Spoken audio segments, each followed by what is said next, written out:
따뜻한 교회 성도 여러분 반갑습니다. 오늘도 좋은 아침입니다.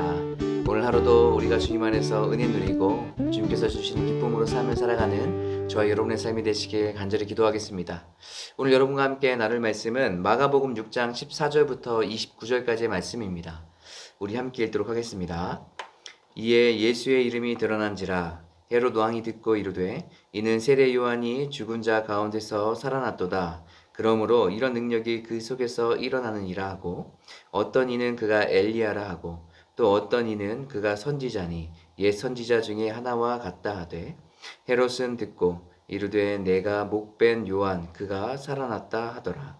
전에 헤롯이 자기 동생 빌립의 아내 헤로디아에게 장가든 고로 이 여자를 위하여 사람을 보내어 요한을 잡아 옥에 가두었으니 이는 요한이 헤롯에게 말하되 동생의 아내를 취한 것이 옳지 않다 하였음이라.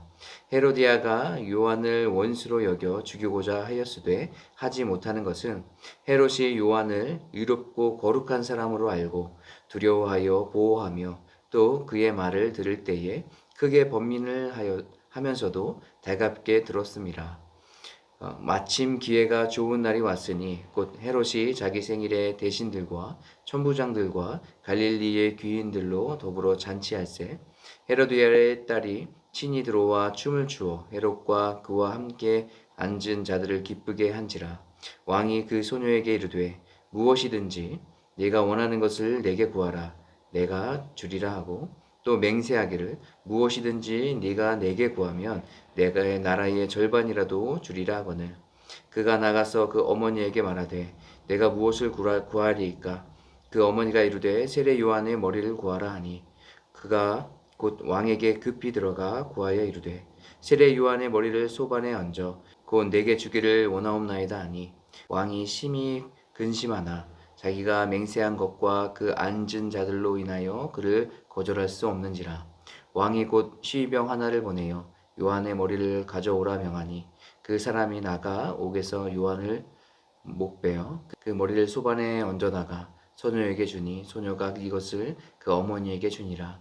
요한의 제자들이 듣고 와서 시체를 가져다가 장사하니라. 아멘. 오늘 말씀에는 헤롯 왕이 예수님의 소식을 듣게 되었습니다. 그런데 예수님의 소식을 듣기 전에 헤롯은 어떤 일을 벌였었냐면 자신의 아내 헤로디아를 본인이 아내로 맞이했을 때에 이 세례 요한이 가서 문제 제기를 했습니다. 그것은 헤롯 왕의 동생의 아내가 바로 헤로디아였거든요. 그런데 이 헤로디아를 자신의 아내로 맞아들인 것이에요. 이것이 잘못됐다라는 것을 세례 요한은 이 헤롯 왕에게 이야기했습니다. 그래서 이 일로 말미암아서 이 요한을 옥에 가두게 되는데요. 헤로디아는 어떻게든 이 요한을 죽여야겠다는 생각을 하고 있었습니다. 그런데 헤롯은 그렇게 생각하고 있지는 않았던 것 같아요. 오늘 말씀에 의하면 20절에 이렇게 나와 있습니다. 헤롯이 요한을 의롭고 거룩한 사람으로 알고 두려워하여 보호하며 또 그의 말을 들을 때에 크게 번민을 하면서도 달갑게 들었습니다. 오늘 말씀에 의하면 헤롯은 요한을 의롭고 거룩한 사람으로 알고 있었고 또 그를 두려워하고 또 이 요한을 보호하고 있었습니다.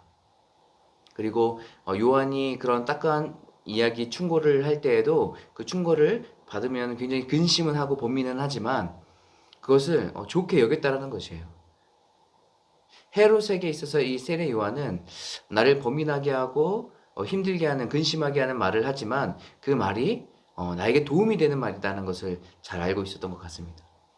그러니까 이 세례 요한도 저 옥에 가두어서 그 안에서 또 보호도 하고 있는 것이죠. 그런데 문제가 발생했습니다. 문제는 뭐냐면 이 헤롯의 생일 때에 잔치를 벌였는데 많은 사람들이 초대됐죠. 그때에 이 헤로디아의 딸이 거기서 춤을 추게 됩니다. 이 춤에 감명받아서 이 헤롯이 네가 원하는 대로 모든 것을 다 들어주겠다. 나라의 절반이라도 너한테 주겠다. 이렇게 이야기했거든요. 이때에 이 딸이 엄마한테 찾아가서 엄마 내가 무엇을 구하면 좋을까요? 라고 했을 때 이 헤로디아는 이 요한의 목을 원한다라는 것을 이야기했습니다. 그래서 그 딸이 그대로 전했고 결국에는 요한이 목이 베어서 죽게 되는 그런 결말을 맞게 되는데요. 가슴 아픈 일이 아니겠습니까? 근데 이 모든 가정들을 보면 분명 헤롯은 요한을 그래도 좋게 여기면서 그를 보호하려고 했었거든요. 그런데 결국은 이 헤롯이 요한을 죽이기로 결정합니다. 그 이유가 여기 있어요. 26절에 보면 왕이 심히 근심하나 그 이야기를 듣고 근심을 했어요. 그런데 자기가 맹세한 것과 그 앉은 자들로 인하여 그를 거절할 수 없었다고 이야기하고 있습니다. 그러니까 첫 번째는 근심했다라는 것은 자기가 보호했던, 그리고 그래도 그 얘기를 귀담아 들었던 그 사람을 죽여야 된다는 그런 것에 대해서 굉장히 근심이 있게 된 것이죠. 그런데 자기가 맹세한 것, 그러니까 자기가 약속한 것이 있잖아요. 자신이 이야기한 것, 이것이 사람들에게 있어서 권위가 떨어질까봐 물리지 못하는 것이죠. 또 한 가지는 사람들의 눈치를 보고 있는 것이에요. 그 주변에 그 앉은 자들로 인하여 라고 이야기하고 있습니다. 그러니까 그 앉은 사람들에게 내가 전체에서 이렇게 이야기했으니 어떻게 주워 담을 수 있겠습니까? 이렇게 생각하고 있는 것이에요. 그래서 결국에는 안 좋은 결정을 헤롯이 하게 되는 것이죠. 이런 사건이 있었기 때문에 이 헤롯은 예수님께서 놀라운 기적과 이사를 행하시고 죽은 자를 살리시고 하는 여러 가지 일들을 하신다라는 것을 듣고 나서 세례 요한이 살아 돌아왔다라고 생각한 것이에요.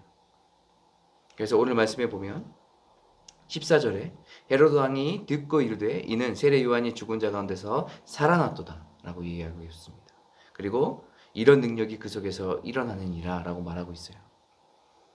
저는 오늘 말씀을 보면서 두 가지가 좀 생각났는데요. 그 첫 번째는 뭐였냐면 이처럼 우리는 예수님을 누구로 생각하고 있는가? 여러분 예수님을 누구라고 생각하고 계십니까? 예수 그리스도께서 정말 우리의 구원자가 되십니까? 우리의 피난처가 되십니까? 우리의 생명이 되십니까? 우린 예수님이 누구신지는 머리로는 알고 있어요. 그런데 우리 삶 가운데 우리 마음이 그렇게 인정하며 삶을 살아가고 있는지, 이것이 더 중요한 것 아니겠습니까? 우리가 살아갈 때에 예수님만이 우리의 구원자이시고 생명이 되십니다라고 고백하며 나가는 저와 여러분 되셨으면 좋겠습니다. 또 한 가지 제가 묵상한 것은 무엇이었냐면, 나는 세상 살아갈 때에 무엇을 중요시 여기고 무엇을 바라보며 삶을 살아가고 있는가. 오늘 이 헤롯은 자신이 이 근심한다는 것은 이게 잘못된 행동이고 잘못된 일이라는 것을 알고 있는 것 아니겠습니까? 그런데 자기가 맹세한 거, 내가 내뱉은 거, 이 내뱉은 말, 내가 이것을 지키지 않으면 내 권위가 떨어질 거야. 철저하게 자기중심적인 것, 자신의 권위를 더 높이려고 하는 그런 마음들이 있는 것 아니겠습니까? 또 한 가지는 사람들을 바라보면서 삶을 살아가는 거죠. 하나님의 뜻대로, 하나님의 말씀대로, 하나님께서 원하시는 대로 삶을 살아가는 게 아니라 사람들이 좋아할 만하게, 또 주변 사람들이 나를 이상하게 안 보고 나를 좋게 여길 수 있도록 행동하는 것이에요. 저는 이 부분이 많이 우리 안에 있다라고 생각해요. 저는 이렇게 말씀을 돌아보면서 나는 그런 부분들이 있지 않나? 라는 생각을 다시 한번 하게 됐습니다. 우리가 세상에 사람을 바라보고 어떤 일을 결정하고 또 행동하는 것이 아니라 우리가 먼저는 하나님의 말씀을 붙잡고 하나님의 말씀대로, 그 말씀대로 순종하며 삶을 살아가는 그런 모습이 저와 여러분 삶 가운데 있기를 간절히 소망합니다. 그래서 우리 시선이 어디 가 있어야 될까? 바로 예수님께 가 있어야 되는 것이죠. 세상 사람들이 아니라 내가 말한 그 어떤 무엇이 아니라 우리의 시선은, 우리의 방향은 예수 그리스도를 향해 있어야 된다는 것이에요. 그래서 예수님께서 말씀하신 대로 또 예수님의 뜻대로 행하며 삶을 살아가는 저와 여러분의 삶이 되시길 간절히 기도하겠습니다. 오늘 여러분과 함께 나눌 찬양은 시선이라는 찬양입니다. 이 찬양 함께 부르고 기도하도록 하겠습니다. 내게로부터 눈을 들어 주를 보기 시작할 때 주의 일을 보겠네. 내 작은 마음 지키사 하늘에 꿈꾸게 하네. 주님을 볼 때 성령이 나를 변화시켜 모든 두려움 사라질 때 주의 일을 보겠네. 황폐한 땅 한가운데서 주님 마음 알게 되리. 주님을 볼 때 모든 시선을 주님께 드리고 살아계신 하나님을 느낄 때 내 삶은 주의 역사가 되고 하나님이 일하기 시작하네.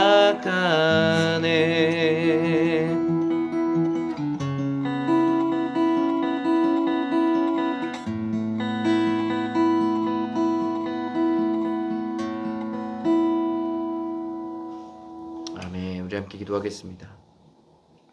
하나님, 예수님만이 우리의 구원자이시며 생명이심을 우리가 잊지 않게 도와주시고 날마다 예수님과 함께 동행하며 예수 그리스도를 믿음으로 말미암아 삶을 살아가는 우리 모두가 될 수 있도록 주님 인도하여 주시옵소서. 우리가 그리스도인으로 삶을 살아갈 때에 나 자신만의 명예를 위해서만 살지 않게 도와주시고 우리가 하나님의 말씀을 붙잡고 하나님의 말씀대로 순종하며 진리를 따라가는 우리의 삶이 될 수 있도록 인도하여 주시옵소서. 오늘 하루도 주님께 모든 것 맡겨드립니다. 성령으로 인도해 주시고 함께해 주시옵소서. 예수님의 이름으로 기도합니다. 아멘.